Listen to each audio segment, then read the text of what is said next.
Hello viewers, this is Ranju from guitar Rajbari.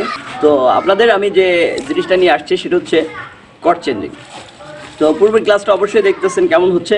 তো এই কর্ডটা যদি আপনারা ভালো মতো চেঞ্জ না করতে পারেন তাহলে কিন্তু গান করার সময় কিন্তু আপনারা সমস্যা পড়বেন। তো সেই পূর্বের সমস্যার কারণে আপনাদের কর্ড চেঞ্জিংটা খুবই গুরুত্বপূর্ণ একটা ক্লাস। এই ক্লাসটা আপনারা অবশ্যই খুবই যত্ন সহকারে ক্লাস করতে থাকবেন এবং ভালো করতে থাকবেন। তো আজকে আমি দেখাতে আসছি আপনাদের এ মাইনর সাথে ডি মাইনর কর্ড কীভাবে চেঞ্জ করবেন, যত সহজ ওয়েতে আমি আপনাদের দেখাচ্ছি। তো বন্ধুরা, অবশ্যই যারা নতুন দেখছেন অবশ্যই চ্যানেলটিকে সাবস্ক্রাইব করবেন, পাশে থাকা বেল বাটনটি বাজিয়ে দেবেন। অবশ্যই আপনারা আমার চ্যানেলের সাথে থাকবেন, ভিডিওটি শুরু থেকে শেষ পর্যন্ত দেখতে থাকবেন। তো চলুন বেশি কথা না বলে ক্লাসে। আজকের ক্লাসটা হচ্ছে এ মাইনর ডি মাইনর কর্ড, এ মাইনর ডি মাইনর কর্ড। তো চলুন, এ মাইনর কর্ডটা অবশ্যই আপনারা জানেন, পূর্বে দেখছেন যে এ মাইনর কর্ডটা কেমন। অবশ্যই ডি মাইনর কর্ডটাও জানেন, কারণ কি আপনারা আমার চ্যানেলের সাথে আছেন।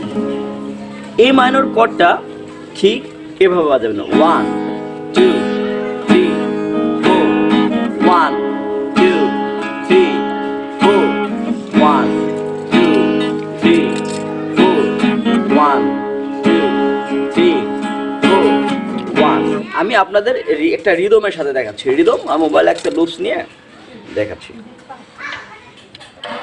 65 BPM এর একটা রিদম, 1 2 3 4 1 2 3 4 1 2 3 4 1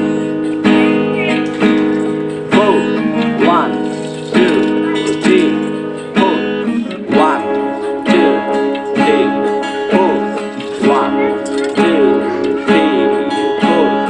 4 1 2 3 4 1 2 3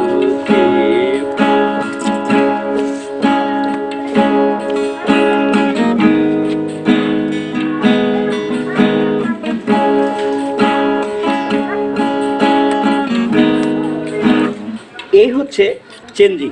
আর কর্ডটা বুঝতেছেন তো, এ মাইনর ডি মাইনর।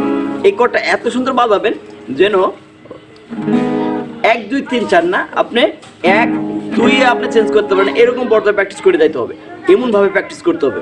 তো বন্ধুরা, আশা করি বুঝছেন। তো প্র্যাকটিসের বিকল্প কিছু নাই, আপনারা অবশ্যই এই কর্ড চেঞ্জিংটা খুব সুন্দরভাবে প্র্যাকটিস করতে থাকবেন। তো ভালো থাকবেন, সুস্থ থাকবেন। আজকের মতো এখানে এই ক্লাসটা শেষ করছি। আল্লাহ হাফেজ।